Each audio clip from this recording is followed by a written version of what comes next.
Have you ever stepped out of your comfort zone and had the most amazing time at a concert by yourself? My name is Adrian, and I'm here to tell you all about this experience.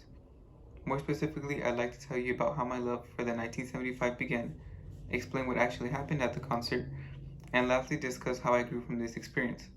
As I said before, let me first explain my love for the 1975.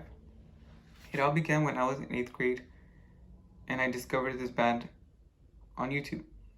I remember being super obsessed with this band because they were so different from anything that I have ever heard. They were super grunge and alternative, and I never seen anything like that during this time. I remember my friend really liked them, and she was the one who introduced me to them. She told me to go on YouTube and look them up, and I remember I was super obsessed and I just couldn't get enough of them. I really wanted to go to one of their concerts, but my mom at the time had said no because she was terrified of me going to concerts alone. She didn't like that idea because she thought I was too young to experience that alone. My friends at the time were too busy, or either they couldn't afford it or they were too busy.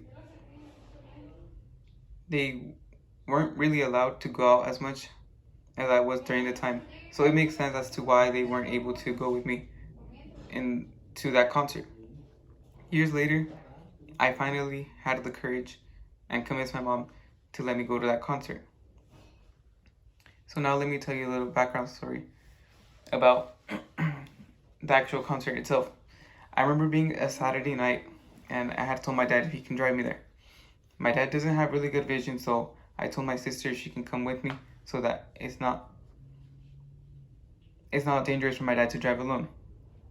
I remember she did want to come with me, and she did drive the way home.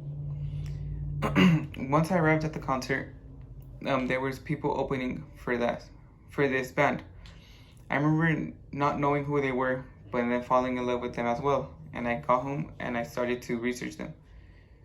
This concert lasted 1 hour and 30 minutes, and I remember I had the most amazing time by myself.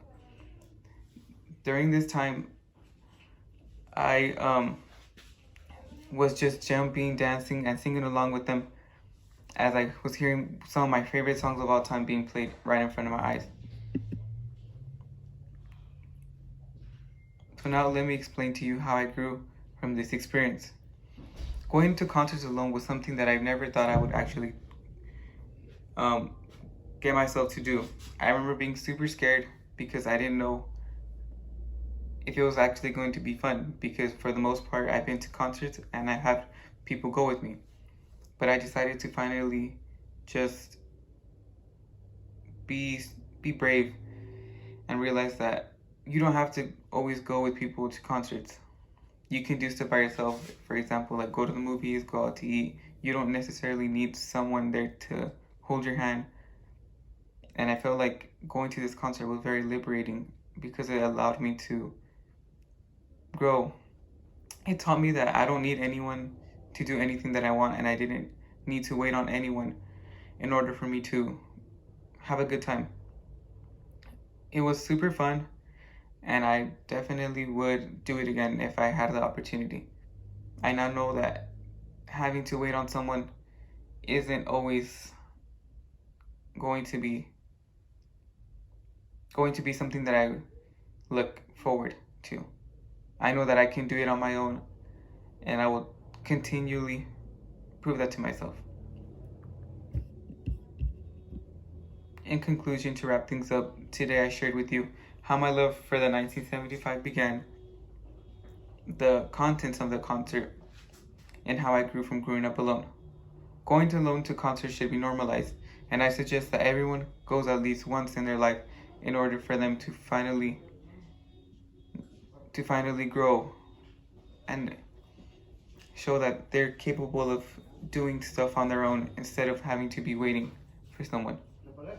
It shows that one can be super successful and liberated if they actually decide to go alone to a concert.